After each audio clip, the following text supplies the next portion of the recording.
الحمد لله رب العالمين والصلاة والسلام على سيد الأنبياء والمرسلين وعلى آله وأصحابه أجمعين ولعنة الله على الرافضين الكافرين المرتدين إلى يوم الدين. أما بعد فأعوذ بالله من الشيطان الرجيم. بسم الله الرحمن الرحيم.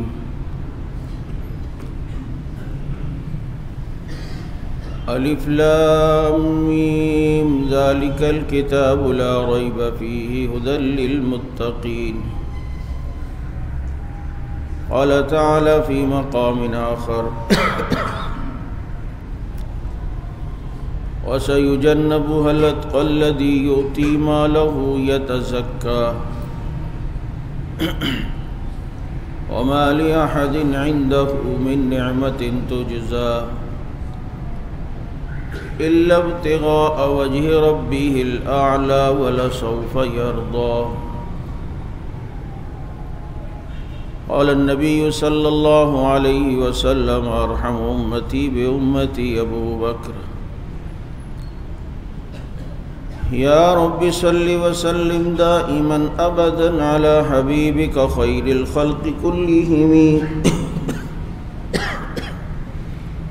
هو الحبيب الذي ترجى شفاعته لكل هول من الأهوال مقتحم. درود پاک. اللهم صل على محمد في أول كلامنا. اللهم صل على محمد في أوسط كلامنا. اللهم صل على محمد في آخر كلامنا.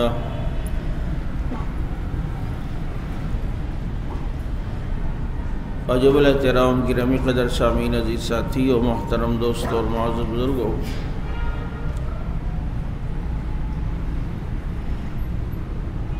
گزشتہ 2 جمعہ سے آپ حضرات کے سامنے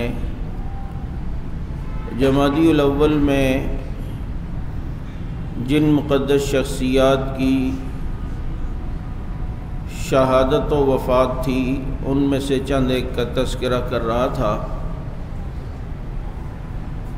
ان میں سر فہرست جو نام آپ کے سامنے آیا تھا وہ حضرت علی المرتضیٰ رضی اللہ تعالیٰ عنہ کے بھائی حضرت جعفر طیار رضی اللہ تعالیٰ عنہ کا.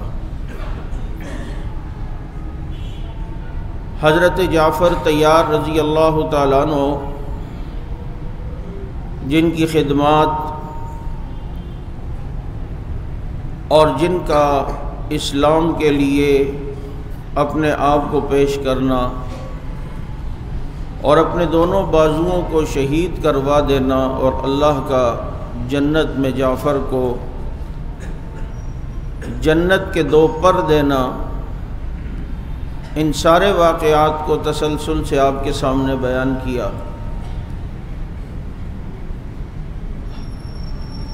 حضرت جعفر رضی اللہ تعالیٰ عنہ اسلام لائے اور اسلام کی خدمت کی،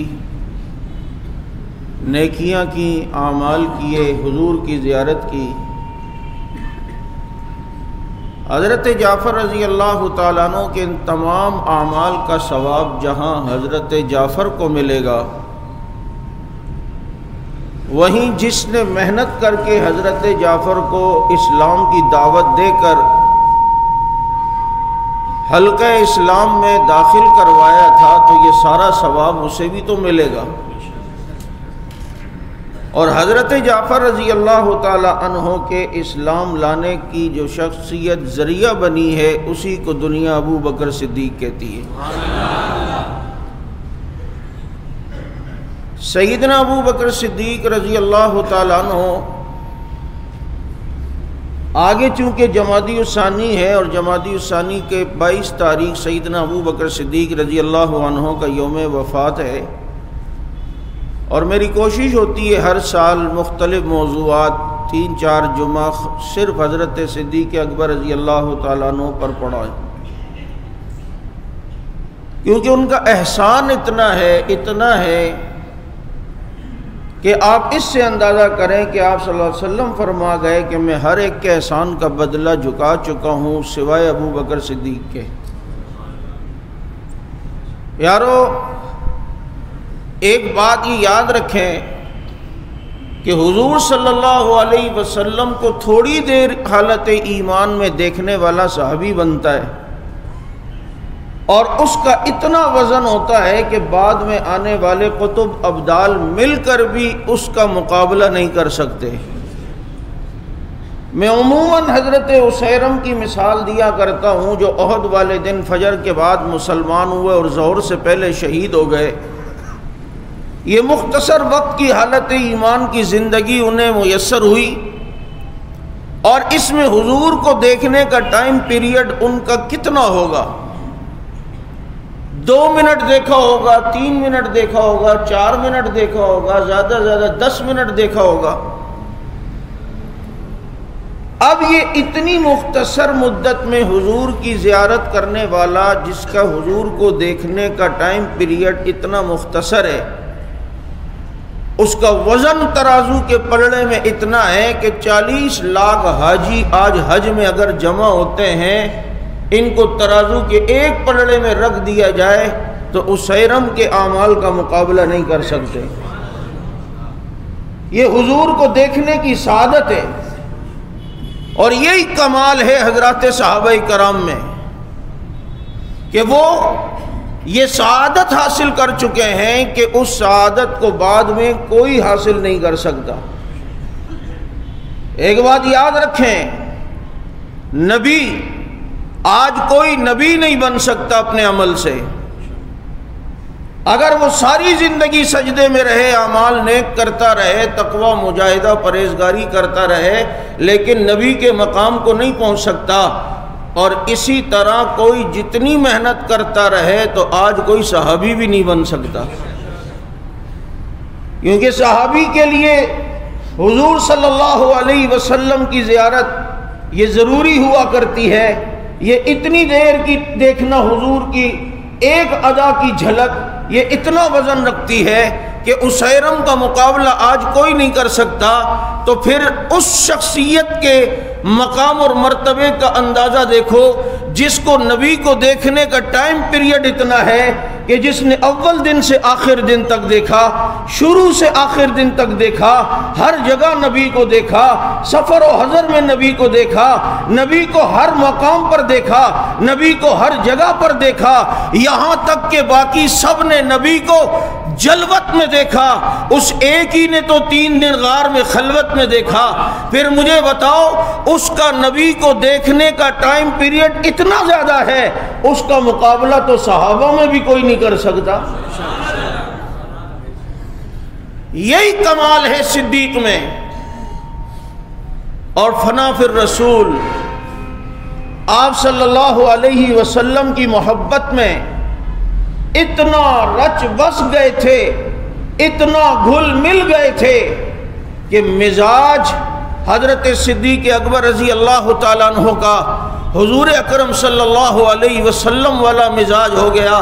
یہاں تک کہ آپ دیکھیں، جب کبھی حضرات صحابہ کرام سے نبی مشورہ لیتے، حضرت صدیق کی وہی رائے ہوتی تھی جو محمد الرسول اللہ صلی اللہ علیہ وسلم کی رائے ہوتی تھی، وہی رائے جو حضرت ابو بکر صدیق کی رائے، آپ صلی اللہ علیہ وسلم کا وہی فیصلہ ہوا کرتا تھا، کیونکہ وہ اتنا فنا فی الرسول تھا کہ وہ جانتا تھا کہ نبی کے چہرے کو دیکھ کے اندازہ کر لیتا تھا کہ نبی اس وقت کیا چاہ رہے ہیں، میرے آقا اس وقت کیا تمنا کر رہے ہیں۔ یہ تو صدیق ہے، صدیق کی بیٹی نبی کے مزاج کو ایسی سمجھ گئی تھی، جبھی تو دنیا سے جاتے ہوئے پیغمبر کی نگاہیں اٹھی ہیں۔ حضرت عائشہ نے دیکھا، دوسری طرف دیکھا، حضور بول نہیں پا رہے تھے، تو حضرت عائشہ نے فرمایا لگتا ہے آپ کو مسواک کی طلب ہو رہی رہی ہے؟ کہاں مجھے مسواک کی طلب ہو رہی ہے؟ حضرت عائشہ نے اٹھا کر مسواک دی اور چبا کر آقا کو دی ہے۔ یہ صدیق ہو یا صدیقہ ہو، مزاج ایسا رکھتے ہیں کہ میرے نبی کی اداؤں کو صرف آنکھوں کے اشارے کو سمجھ لیتے ہیں۔ جبھی تو ان کو اللہ نے یہ مقام دیا کہ اگر غار میں اس نبی کا سر اقدس صدیق کی گود میں تھا تو دنیا سے جاتے ہوئے یہی سر اقدس صدیقہ کی گود میں تھا۔ اور اگر نبی کے ساتھ روزے میں صدیق سوئے ہیں تو روزہ وہ جو گھر ہے، جنت کا ٹکڑا ہے، وہ صدیقہ کا ہے۔ یہ الفتیں اور محبتیں، یہ ادائیں اس گھرانے کو رسول اللہ صلی اللہ علیہ وسلم سے ملی ہیں۔ یہی وجہ ہے کہ حضور صلی اللہ علیہ وسلم جب مشورہ کرتے، میں نے کہا صدیق کا وہی مشورہ ہوتا تھا جو حضور کا مشورہ ہوتا تھا، کیونکہ حضور یہ صدیق فنا پر رسول تھے، نبی کی اداؤں کو جانتے تھے، نبی کے مزاج کو سمجھتے تھے کہ اس وقت آقا کیا چاہ رہے ہیں۔ اس لیے صدیق کا مشورہ کبھی بھی ایسا نہیں ہوا کہ نبی کی کوئی اور رائے ہو اور صدیق کی کوئی اور رائے ہو۔ اور پھر ان کی زندگیوں کے حالات دیکھیں، 200 واقعات ایسے ملتے ہیں کہ جو نبی کے ساتھ ہوا وہی صدیق کے ساتھ ہوا۔ 200 واقعات، یہ تو 200 علماء نے لکھے، نہ جانے اور کتنے ہوں گے، کہ نبی اور صدیق کی زندگی۔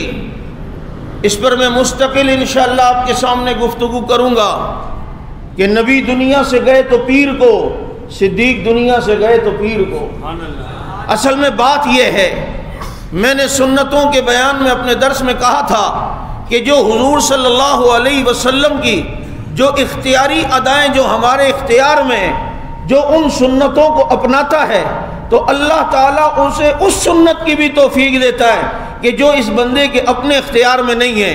دیکھو حضور کیسے کھاتے تھے ہم کھا سکتے ہیں، حضور جس طرح پیتے تھے ہم پی سکتے ہیں، حضور جس طرح سوتے تھے ہم سو سکتے ہیں، حضور جس طرح کنگا کرتے تھے ہم کر سکتے ہیں، حضور جس طرح سرما لگاتے تھے ہم لگا سکتے ہیں، یہ ہمارے اختیار میں ہے۔ لیکن حضور پیر کو دنیا سے گئے، کیا ہمارے اختیار میں ہے کہ ہم پیر کو دنیا سے جائیں؟ حضور کی عمر 63 سال تھی، کیا ہمارے اختیار میں ہے کہ ہم 63 سال کی زندگی میں جائیں؟ یہ جو غیر اختیاری سنتیں ہوتی ہیں، سنت پر چلنے کی برکت سے اللہ ان سنتوں پر بھی عمل کی توفیق دیتا ہے جو انسان کے بس میں نہیں ہے، جو انسان کے اختیار میں نہیں ہے۔ چنانچہ یہی ہوا ہے کہ صدیق اکبر رضی اللہ عنہ چونکہ فنا پر رسول تھے، رسول کی محبت میں ایسا رچ بس گئے تھے کہ اختیاری سنتوں کو صدیق نے اپنایا ہے، غیر اختیاری سنتوں کو صدیق کے رب نے کروا کے دکھایا ہے۔ یہی وجہ ہے حضور گئے پیر کو دنیا سے، صدیق گئے پیر کو دنیا سے۔ حضور کی تدفین رات کو ہوئی، صدیق کی تدفین رات کو ہوئی ہے۔ حضور 63 سال کی زندگی میں گئے، صدیق 63 سال کی زندگی میں گئے۔ ایسے 200 واقعات ایسے ہیں جو نبی کے ساتھ پیش آئے ہیں، وہی ابو بکر صدیق کے ساتھ پیش آئے۔ میں صرف آج ایک واقعے کی طرف آپ کی توجہ مبذول کرنا چاہتا ہوں جو میں نے آپ کو گزشتہ کچھ عرصہ پہلے بھی ایک واقعے کے تناظر میں، گستاخی کے تناظر میں آپ کے سامنے وہ بات رکھی تھی۔ نبی اور صدیق ادائیں دیکھو، میرے نبی صلی اللہ علیہ وسلم کے پاس کچھ غلام آئے، حضرت علی کو پتہ چلا، حضرت علی نے بھیجا فاطمہ رضی اللہ عنہ کو، جاؤ اپنے ابا سے غلام لے آؤ، اکیلے کام کر کر کے تھک جاتی ہو۔ چنانچہ حضرت فاطمہ گئی، وہاں رش دیکھا واپس آ گئی، وہاں رش دیکھا واپس آ گئی۔ حضور نے دیکھ لیا، دوسرے دن حضور کسی وقت آئے، بیٹا خیریت؟ آئی تھی واپس چلی گئیں۔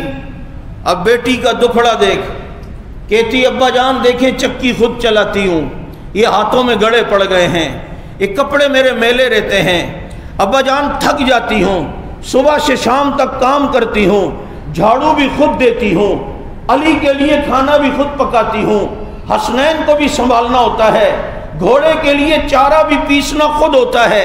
یعنی بیٹی اپنی قسم پرسی بتا رہی ہے، اپنا دکھڑا بتا رہی ہے، اپنی تھکاوٹ دکھا رہی ہے، اپنے والد کو اپنے ہاتھوں کے گڑے دکھا رہی ہے۔ یہ دیکھیں آپ کے فاطمہ کے نرم و نازک ہاتھ چکی پیس پیس کر کتنے ہاتھوں میں گڑے پڑ چکے ہیں۔ ابا جان پتہ چلا ہے کہ آپ کے پاس غلام آئے تھے، ایک اگر غلام مجھے دے دیں کام بٹ جائے گا، آپ کی بیٹی کی تھکاوٹ کم ہو جائے گی، کام تقسیم ہو جائے گا، بڑی آسانی ہو جائے گی۔ لیکن حضور صلی اللہ علیہ وسلم جن کی محنت یہ تھی کہ اپنی اولاد، اپنے امتی، اپنے صحابہ کی توجہ دنیا سے ہٹا کر دین کی طرف کرنی ہے، اسباب سے ہٹا کر مسبب الاسباب کی طرف کرنی ہے۔ سوال میرا آج سب سے یہ ہے، جب نبی فاطمہ الزہرا نے، خاتون جنت نے، علی کی بیوی نے، حسنین کی اماں نے جب اپنا یہ دکھڑا رکھا، کیا حضور نے غلام دیا تھا؟ حضور نے دنیا دی تھی؟ نہیں دی ہے، بلکہ حضور نے فرمایا میرا بیٹا تم رات کو سوتے ہوئے 33 بار سبحان اللہ، 33 بار الحمدللہ، 34 بار اللہ اکبر پڑھ لیا کرو، یہ غلام سے بہتر ہے۔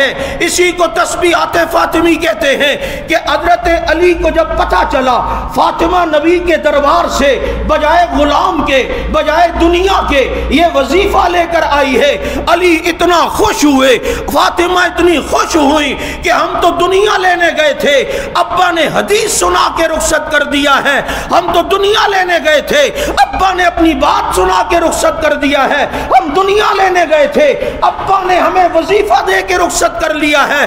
بیٹی اپنے ہاتھوں کی گڑے بوڑھ گئی، اپنے ملے پیرے پرانے کپڑے بھول گئی، اپنی تھکاوٹ کو بھول گئی، نبی کے دربار میں فاطمہ آئی اور غلام لینے آئی، دنیا لینے آئی، نبی نے نہیں دی، اب وظیفہ دے کر حدیث سنا کے رخصت کر دیا۔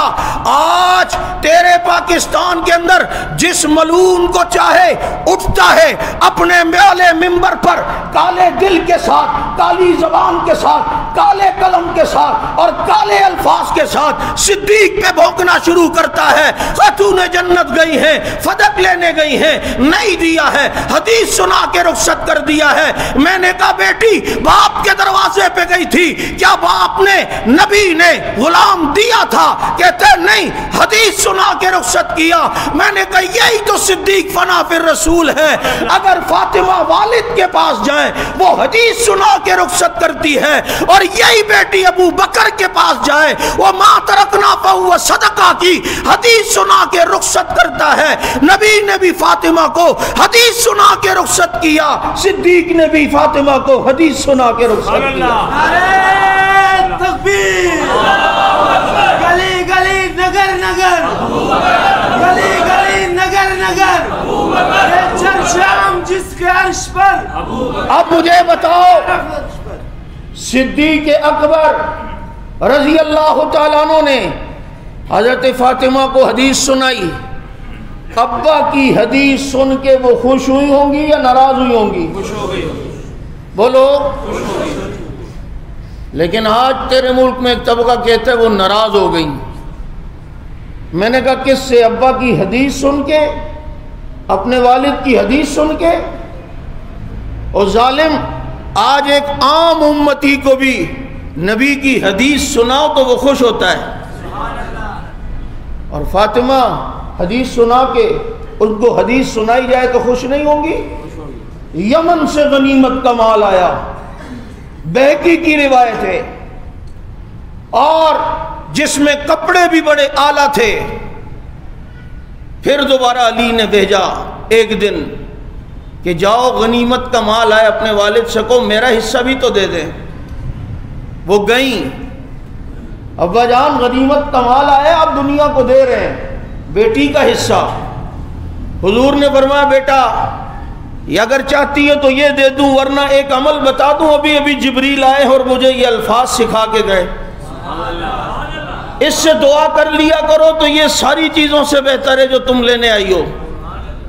فاطمہ کو دیکھو، اس فاطمہ پر آج یہ بدبخت الزام لگاتے ہیں وہ دنیا کے لیے ابو بکر سے ناراض ہو گئی، وہ دنیا کے لیے جناب ناراض ہو گئی۔ انہوں نے کہا نہیں، آپ وہ عمل بتائیں۔ حضور نے فرمایا بیٹا اپنی دعاؤں میں یہ پڑھ لیا کرو، یا اول الاولین، یا آخر الآخرین، یا ذی القوۃ المتین، یا راحم المساکین، یا ارحم الراحمین، یہ 5 الفاظ ہیں، اس کو پڑھ کر دعا کیا کرو، اللہ تعالیٰ تمہیں دنیا بھی دے گا آخرت بھی دے گا۔ سبحان اللہ۔ یہ دوسرا واقعہ ہوا ہے، بیٹی دنیا لینے گئی ہے، والد نے حدیث سنا کے رخصت کیا ہے۔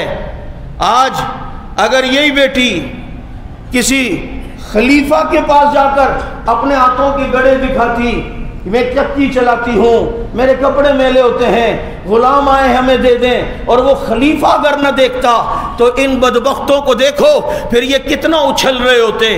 ابھی تو کچھ بھی نہیں تو اتنا اچھل رہے ہیں، اور جی ان کو غلام نہیں دیا خود غلام بن جاتے، انہوں نے غلام بی بی کو نہیں دیا اور یہ نہیں دیا اور وہ نہیں دیا ہے، اور یوں رخصت کر دیا اور یوں روانہ کر دیا، اور بیوی کے ہاتھوں کے گڑے بھی نہیں دیکھے، اور اس کو خوب ملمہ سازی کر کے اور اس میں خوب مرچ مسالے لگا کر اپنی طرف سے 5-10 باتیں بنا کر اور جناب ایک ایسا سنیریو پیش کرتے کہ جس سے یہ ظاہر کرتے کہ خلفاء نعوذ باللہ بڑے ظالم اور غاصب ہوا کرتے تھے، لیکن یہ بیٹی اپنے ہاتھوں کے گڑے، اپنے پرانے کپڑے محمد الرسول اللہ کو دکھاتی ہیں۔ اس کے باوجود بھی پیغمبر کی تربیت یہ تھی کہ میری بیٹی کی توجہ دنیا کی طرف نہ جائے، اللہ کی طرف جائے، اس لیے غلام نہیں دیا، حدیث سنا کے پیغمبر نے رخصت کر دیا۔ سبحان اللہ۔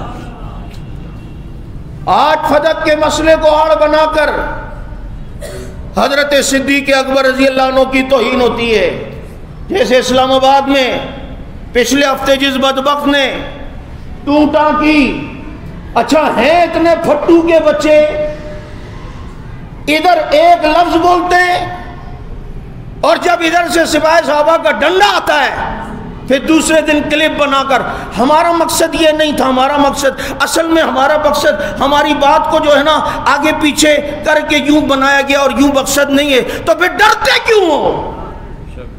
ہم تو الحمدللہ جو بولتے ہیں ممبر پہ بھی وہی بولتے ہیں، ہر جگہ وہی بولتے ہیں، ہمیں وضاحتوں کی ضرورت انشاءاللہ نہیں پڑتی۔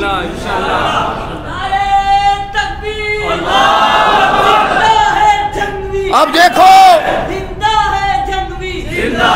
وہ صاف ابو بکر صدیق کو اپنے اس بیان میں نعوذ باللہ صدیق کو کافر کہہ رہا ہے، لقد کفرتا کا ترجمہ کرتا ہے کہ تو کافر ہو گیا، اور بعد میں کہہ رہا ہے مجھے تھوڑی اردو کی پرابلم ہے، میری لینگویج نہیں ہے، یہ لقد کفرتا تو کافر ہو گیا، اس میں کون سی اردو کی پرابلم ہے بھائی؟ یہ پاگل کسی اور کو بناؤ۔ ابھی پچھلے مہینے وہ میسمی کی قرآن والی ویڈیو آئی جس میں وہ کہہ رہے ہم نے اوریجنل قرآن ڈھونڈ نکالا، اور جب یہاں سے الحمدللہ آواز اٹھی اور جب اس بیان کے خلاف جب علماء کرام نے بیان دیے تو پھر دوسرے دن کلپ آ رہا ہے۔ میرا یہ مقصد نہیں تھا کہ کوئی نیا قرآن آیا ہے، وہی والا ہے، لیکن ہمیں ایک پرانا ملا ہے، مجھ سے میچ کروا رہے ہیں اور یوں کروا رہے ہیں اور یوں کروا رہے ہیں۔ میں نے کہا جو تو نے لفظ استعمال کیا ہے کہ وہ ہم نے اصلی قرآن ڈھونڈ نکالا، مطلب یہ ڈھونڈا اسی کو جاتا ہے پہلے کوئی چیز کھوئی ہوئی ہو؟ نہیں، اصلی قرآن ڈھونڈ نکالا کا کیا مطلب؟ پہلے والا کھویا ہوا تھا، پہلے یہ اصلی گم تھا، پہلے یہ اصلی کھویا ہوا تھا، ہم نے اصلی ڈھونڈ نکالا، اور جب ادھر سے بیان ہے تو دوسرے دن بات کو تبدیل کرتے ہو، چینج کرتے ہو اور پھر اس سے بدلتے ہو۔ تقیہ تو تمہاری فطرت کے اندر ہے، اور چونکہ تم نے یہی الزام ائمہ پہ بھی لگایا ہے اس لیے تمہاری نسلوں میں دھوکہ ہے۔ کاش تم اس علی کو مانتے جس کو یہ اہل سنت مانتے ہیں، تو تمہیں پتہ ہوتا علی کا اسوہ حسنہ یہ ہے جو کہتا ہے ڈٹ جاتا ہے، علی کے بیٹوں کا اسوہ حسنہ یہ ہے جو کہتے ہیں وہ ڈٹ جاتے ہیں، یہاں تک کہ اپنے خاندان کو بھی کٹا دیتے ہیں، لیکن جو بات دل میں ہوتی ہے وہی بات علی کے بیٹے حسین کی زبان پہ ہوتی ہے۔ یہ توہین، اور پھر اس کو ہماری حکومت بہت ہلکا لیتی ہے۔ آج عدالت کی کوئی توہین کرے تو اس پر فوراً توہین عدالت کا کیس ہوتا ہے کہ جناب توہین عدالت ہے، صحابہ کی گستاخی یہ توہین رسالت ہے، کیونکہ وہ شاگرد نبی کے، تربیت یافتہ نبی کے، وہ میرے پیغمبر کی جمع پونجی ہیں،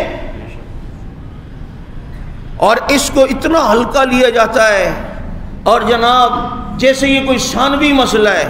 وہ حکومت تو حکومت، یہاں دیندار طبقہ اس کو بہت ہلکا لیتا ہے کہ جی یہ تو یار ابھی دیکھو نا قرآن اور اس پہ تو سب متفق، مشترکات پر،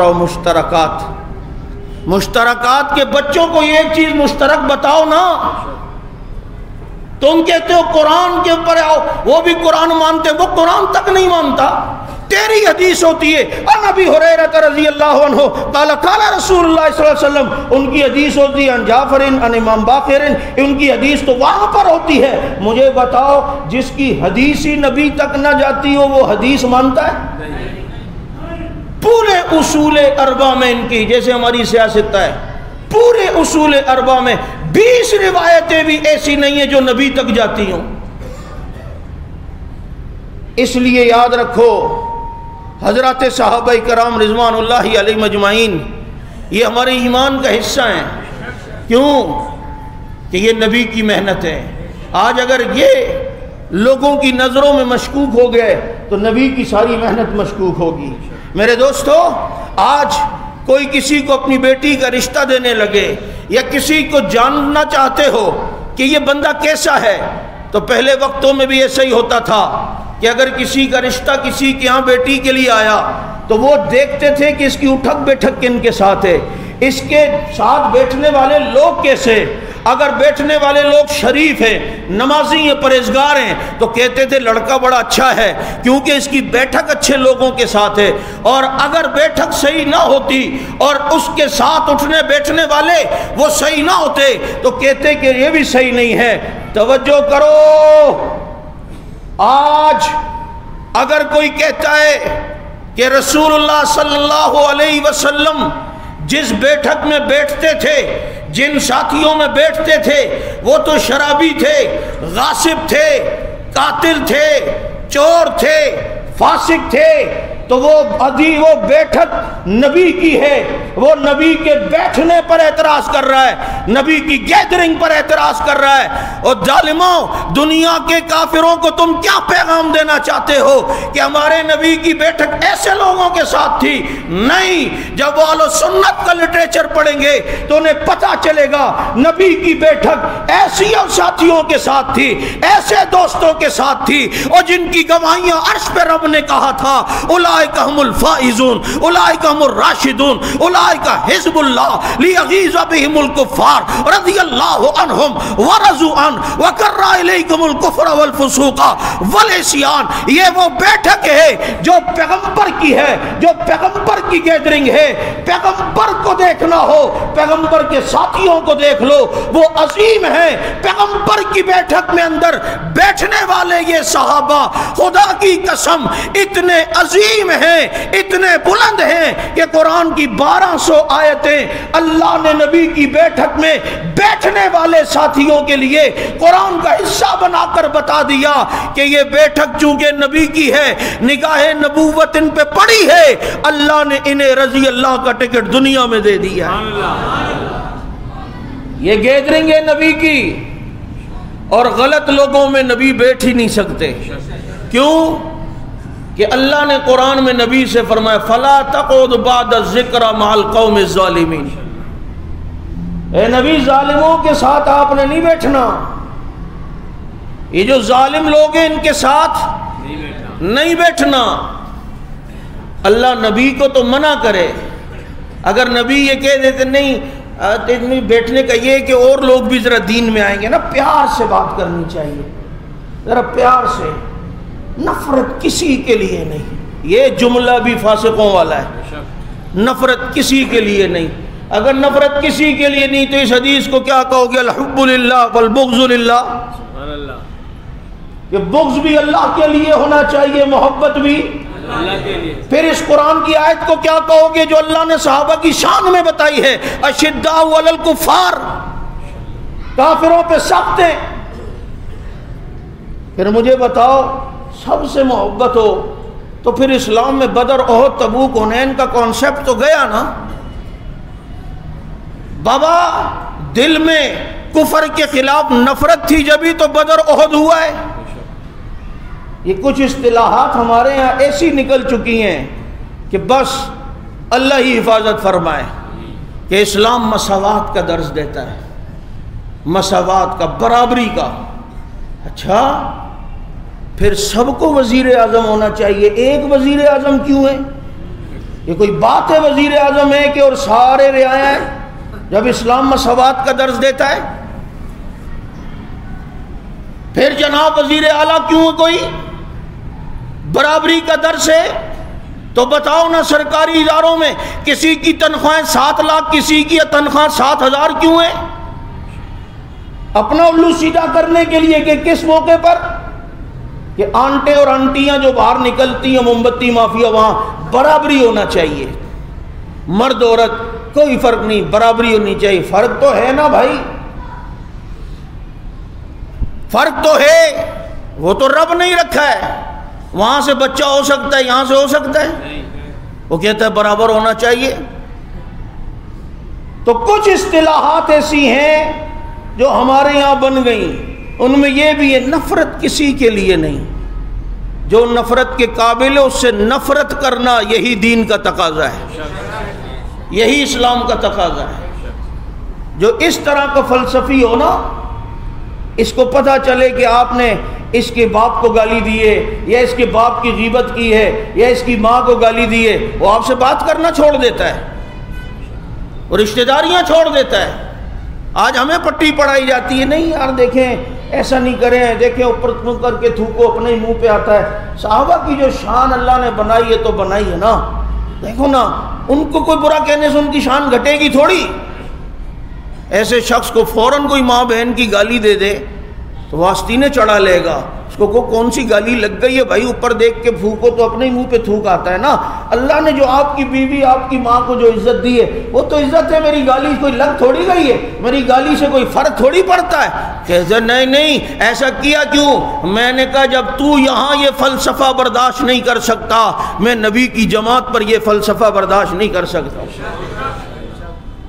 اس لیے جس گستاخ نے صدیق اکبر رضی اللہ عنہ کی تکفیر کی، آج یہ طبقہ ہمیں تکفیری کہتا ہے، جھوٹا الزام کہ جی تکفیری ہیں۔ سب سے بڑا تکفیری تو یہ طبقہ ہے جس نے نبی کے صحابہ کو معاف نہیں کیا، کہ 3 صحابہ صرف مسلمان تھے، باقی سارے کافر ہو گئے تھے۔ مجھے بتاؤ اس سے بڑا کوئی تکفیری ہے؟ نہیں۔ یہ سارے کلپ موجود ہیں۔ اور پھر تکفیری، یہ کچھ دن پہلے اسلام آباد میں یہ شہنشاہ نقوی، یہ ملون ابن ملون، اس نے ایک باڑے کے اندر بیان سے پہلے کلپ آپ نے دیکھا ہوگا، کہا کہ ایک بندہ شیعہ اور ابھی ہم اس کو کلمہ پڑھائیں گے، اور پھر اس کو کلمہ پڑھوا رہا ہے، وہ 5 جز والا جو دنیا میں کہیں ہے ہی نہیں، جو خود علی نے کبھی کسی کو مسلمان کراتے ہوئے نہیں پڑھایا، جو خود حسن حسین نے کسی کو مسلمان کراتے ہوئے نہیں پڑھایا، اس کو بہرحال وہ کلمہ پڑھاتا ہے۔ تو ہمارا سوال یہ ہے، اسے وہ کافر سمجھتا تھا پہلے، تبھی اسلام میں داخل کرنے کے لیے کلمہ پڑھا رہا ہے؟ اور اگر تو کہتے نہیں ہم تو سب کو مسلمان کہتے ہیں، تو جب سب کو کہتے ہو تو پھر یہ دوبارہ کلمہ پڑھانے کی ضرورت کیوں پیش آئی؟ نہیں سمجھ آئی؟ جو تو کلمہ پڑھا رہا ہے، بابا آج کوئی ہندو کہے میں مسلمان ہونا چاہتا ہوں، ہم کلمہ پڑھائیں گے یا نہیں؟ کوئی عیسائی کہے کہ مسلمان ہونا چاہتا ہوں، ہم کلمہ پڑھائیں گے یا نہیں؟ کوئی قادیانی کہے مسلمان ہونا چاہتا ہوں، کلمہ پڑھائیں گے یا نہیں؟ کوئی شیعہ کہے میں مسلمان ہونا چاہتا ہوں، ہم کلمہ پڑھائیں گے یا نہیں؟ کوئی سکھ کہے کہ کلمہ ہمیں مسلمان ہونا چاہتا ہوں، ہم کلمہ پڑھائیں گے یا نہیں؟ کیوں کہ جناب ہم انہیں مسلمان نہیں مانتے، اس لیے کہتے ہیں آؤ جی کلمہ پڑھو۔ لیکن اگر کوئی اہل حدیث کہے میں دیوبندی ہونا چاہتا ہوں، کوئی بریلوی کہے میں، ہم کیا اسے کلمہ پڑھائیں گے؟ ہم کہیں گے ٹھیک ہے عقیدہ اپنی جگہ، لیکن اب آپ چونکہ آئے مسلمان ہی ہیں، لیکن یہ جو کلمہ پڑھا رہا ہے تو مطلب یہ کہ یہ جو دنیا کے سامنے تاثر دیتا ہے، ہم کسی کو کافر نہیں کہتے، اگر اسے نہیں سمجھتے تو اس سے کلمہ کیوں پڑھوا رہا تھا؟ اس لیے ہمارا مطالبہ ہے، اسلام آباد میں جس ملعون نے حضرت صدیق اکبر کی تکفیر کی، اسے گرفتار ہونا چاہیے یا نہیں؟ ہونا چاہیے۔ بولو، ہونا چاہیے۔ جو کام کرنے کے ان سے تم کرتے نہیں ہو، وہ تم سے ہوتے نہیں ہیں، اور جو کام نہیں کرنے اس پر شیر ہو۔ اور بابا دین، اگر کچھ دین کی خدمت نہیں کر سکتے تو کم از کم دین کو نقصان تو نہ دو۔ آج دیکھو نا، اگر کئی نئی مسجد ہماری حکومت نہیں بنا سکتی تو بنی ہوئی ان کو تو نہیں گراؤ۔ طارق روڈ پر مدینہ مسجد آج نصف صدی ہونے والی ہے تقریباً بنی ہوئی ہے، ان کو اب خیال آیا ہے کہ یہ غیر قانونی ہے، یہ غیر قانونی ہے، اور اسے گرانے کے لیے عدالت جو ہے وہ نوٹس دے رہی ہے کہ اسے گرایا جائے۔ تمہارے اس ملک کے اندر اتنے غیر قانونی تجاوزات ہیں، پہلے اسے گرانے کی تو کوشش کرو، اللہ کے گھر سے پہلے ابتدا کر رہے ہو۔ اور مسلمانوں، تمہیں بھی کہنا چاہتا ہوں، اپنے اندر ایمان پیدا کرو، کسی غیر مسلم کے ساتھ اٹھنا بیٹھنا، تعلقات اور ان کی مشابہت، ان چیزوں سے بچو۔ جیسے آج عیسائیوں کا نیا سال شروع ہو رہا ہے، مسلمانوں کا، عیسائیوں کا، اور پھر اس میں فائرنگ اور جناب آتش بازی، شراب نوشی اور یہ پتہ نہیں کیا کیا حرکتیں۔ کس بات کی خوشی ہے؟ پچھلے سال کیا اللہ تم سے راضی ہو گیا تھا؟ کیا پچھلے سال جناب ہمارے اعمال بالکل صحیح تھے؟ فکر ہونی چاہیے کہ جناب آگے پتہ نہیں ہماری زندگی کتنی ہے۔ تو یہ ہیپی نیو ایئر کی یہ مبارکباد دینا، یہ میسج کرنا، اور پھر اس میں فائرنگ کرنا۔ اور سنو، بعض دفعہ کوئی ساتھی یوں بھی کہتا ہے، یار میرا مقصد یہ نہیں، لیکن سامان وامان رکھا ہوا ہے نا، اب فائرنگیں ہوتی ہیں ذرا اس بہانے چیک ویک ہو جاتا ہے ذرا۔ یہ چیک ویک بھی نہیں کرنا جائز، کیونکہ اس وقت ان کے ساتھ مشابہت ہے۔ ہندوؤں کی ہولی ہو رہی تھی، ایک مسلمان کے منہ میں پان تھا، وہ گزرتے ہوئے گدھے کو دیکھا، اس نے کہا تجھ پر کوئی رنگ نہیں پھینک رہا، پچکاری ماری پان کی، کہا چل تجھ پہ میں ہولی کھیلتا ہوں۔ حضرت شیخ نے فوائد الفواد میں لکھا ہے، اسی عمل کی وجہ سے اللہ نے شخص کو مرتے ہوئے ہندو مذہب پہ موت دی ہے، ہندو مذہب پہ مرا ہے۔ کیا سمجھتے ہو یہ معمولی چیزیں؟ اس لیے ان تمام قسم کی غلط رسومات اور ان خرافات سے بھی بچنے کی کوشش کریں۔ اللہ تعالیٰ سمجھ عمل کی توفیق عطا فرمائے۔